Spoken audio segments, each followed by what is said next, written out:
¿Por qué Rusia no planea retroceder ante la presión de Europa? ¿Y qué consecuencias tendrá eso para todo el continente? En las últimas semanas, el mar Báltico se ha transformado en el epicentro de una peligrosa partida geopolítica. La Unión Europea ha intensificado los controles y detenciones de buques rusos en un intento por estrangular la economía de Moscú. ¿El objetivo?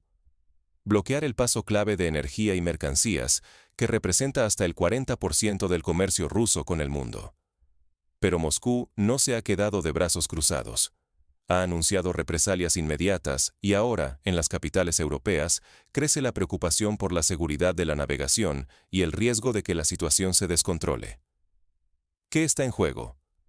El acceso de Europa a recursos esenciales, la estabilidad económica y, en el peor de los casos, la posibilidad de una escalada militar. Si no entendemos cómo está actuando cada parte, Europa entera puede verse en una crisis inédita en cuestión de semanas. Veamos primero en qué consiste la operación de la Unión Europea y por qué se está llevando a cabo justo ahora. El Báltico no es solo un mar, es la arteria vital del comercio ruso y un punto clave de Europa.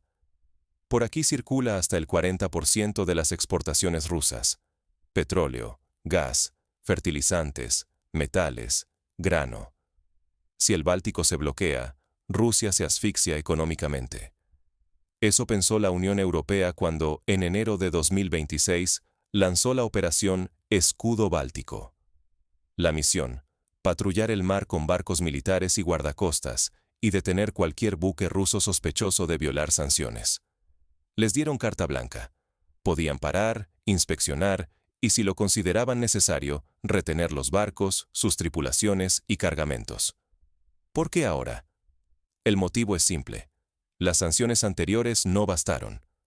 Rusia encontró la manera de esquivarlas usando intermediarios, barcos con banderas de terceros países y una red logística casi imposible de rastrear.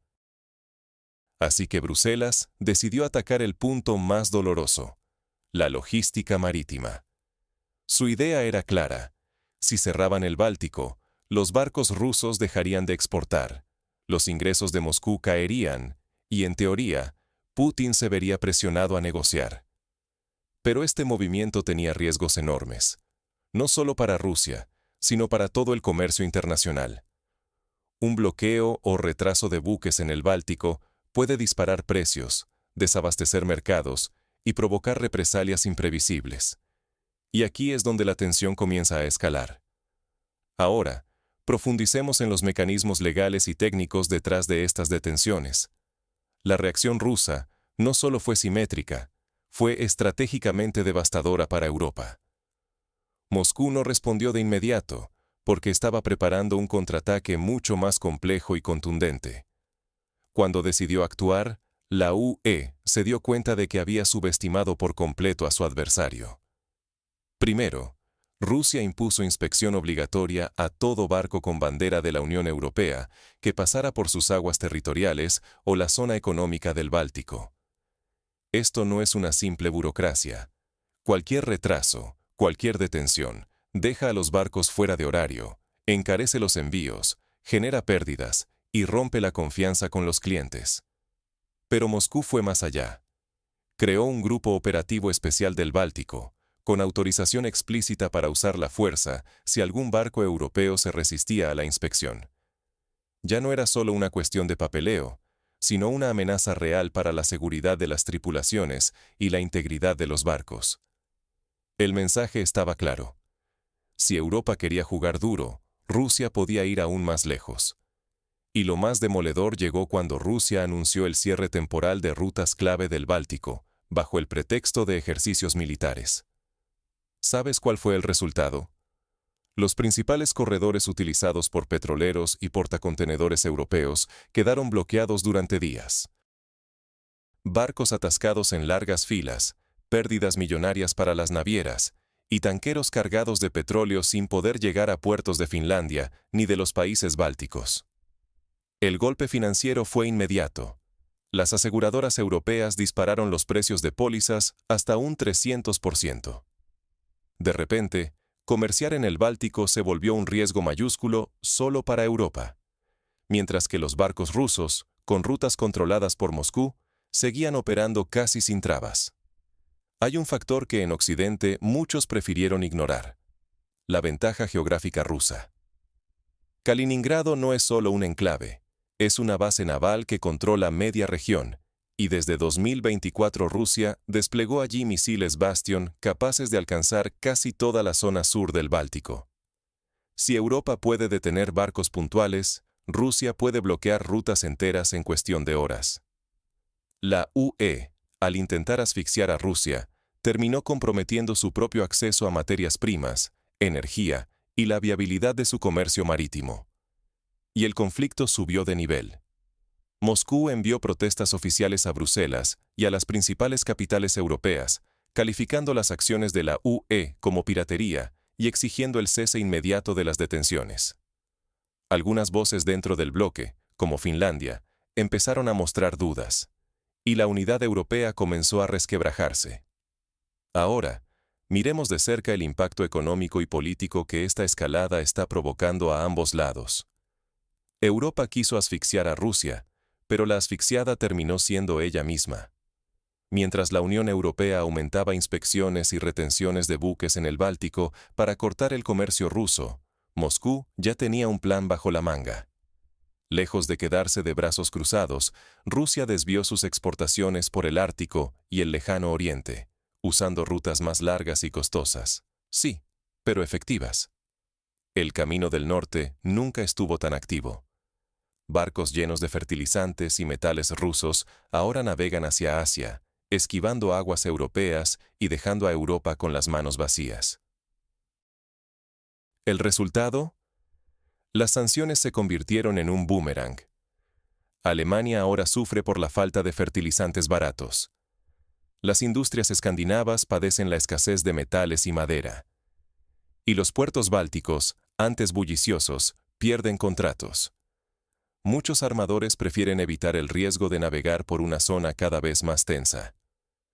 En lo diplomático, Moscú elevó el tono.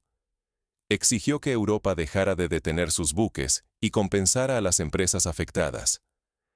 La respuesta europea fue un portazo, pero no sin grietas. Finlandia públicamente se desmarcó de la escalada, preocupada por la logística y la seguridad de sus propias costas. Estonia guarda silencio, pero sus puertos ya sienten el golpe económico. Y, mientras tanto, el conflicto sube de nivel. Rusia despliega barcos armados, realiza maniobras militares en el Báltico y utiliza Kaliningrado como punta de lanza, protegido por sistemas de misiles capaces de cubrir casi toda la región. Nadie quiere ser el primero en apretar el gatillo, pero cada movimiento aumenta la tensión. Un solo incidente podría ser la chispa para un conflicto abierto entre Rusia y la OTAN.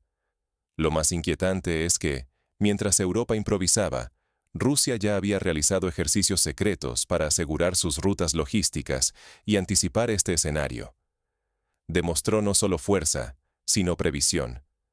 Ahora, la estabilidad de la cadena de suministro europea pende de un hilo, y el riesgo de una confrontación militar es más real que nunca. ¿Qué lecciones y advertencias nos deja este pulso geopolítico entre Europa y Rusia? El Báltico ya nunca será un lago pacífico. ¿Qué deben hacer empresas y gobiernos? Porque lo que está claro es que este conflicto no se va a resolver pronto.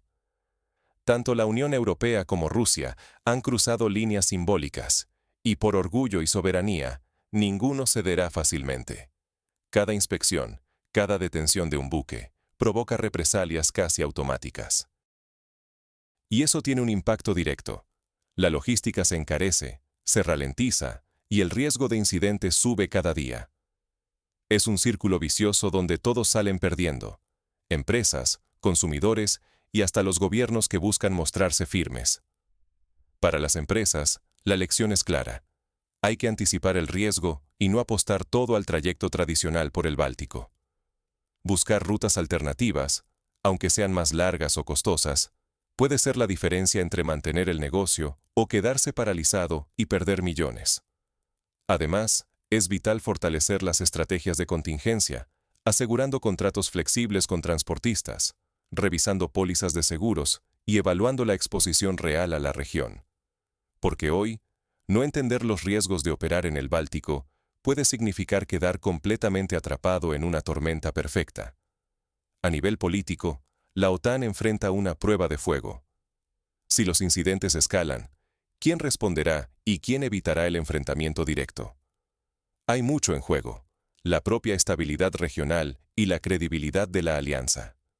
Por eso, algunos ya ven la mediación internacional, quizás liderada por China o Turquía, como una vía para evitar males mayores. Pero tampoco se puede descartar una escalada militar, y eso sería devastador. En un mar cerrado como el Báltico, cualquier chispa puede incendiar toda la región. En resumen, la crisis del Báltico exige preparación, visión a largo plazo y, sobre todo, la capacidad de adaptarse rápido al cambio. No hay espacio para la complacencia. Ahora, veamos cómo podría resolverse este pulso y qué implicará para el futuro del comercio europeo. El tablero del Báltico está en juego. Cada movimiento cuenta. Lo que comenzó como una jugada de presión económica por parte de la Unión Europea, bloqueando rutas y deteniendo buques para asfixiar a Rusia, terminó siendo un boomerang inesperado. Moscú, lejos de quedarse sin opciones, demostró estar no solo preparada, sino varios pasos adelante. Redirigió el comercio, militarizó zonas clave y, sobre todo, dejó claro que esto no era un simple farol, sino una estrategia a largo plazo. Mientras Europa intentaba ahogar a su adversario, terminó ahogándose a sí misma con sanciones que golpean su propia seguridad energética y aumentan la fragilidad de sus rutas comerciales. Y aquí está el verdadero riesgo. Pensar que esto solo afecta a los gobiernos o a grandes empresas sería un error. Lo que está en juego es mucho más grande. Estamos hablando del acceso a bienes que usamos a diario, de la estabilidad de precios, de la energía que calienta nuestros hogares y de la seguridad de todo un continente. Ignorar la gravedad de este pulso en el Báltico es exponerse a crisis sucesivas, interrupciones en el abastecimiento y una escalada militar que nadie puede controlar del todo. La pregunta ya no es solo qué hará Rusia o la Unión Europea, sino hasta dónde estamos dispuestos a dejar que esta partida avance antes de exigir soluciones reales. Déjame tu opinión en los comentarios. ¿Quién crees que cederá primero en este pulso? ¿Y cuál sería el mejor camino para evitar una crisis aún mayor? Si te interesa entender cómo este conflicto puede afectar tu vida cotidiana, no olvides suscribirte y activar la campanita. Seguiremos desglosando cada movimiento en este tablero báltico.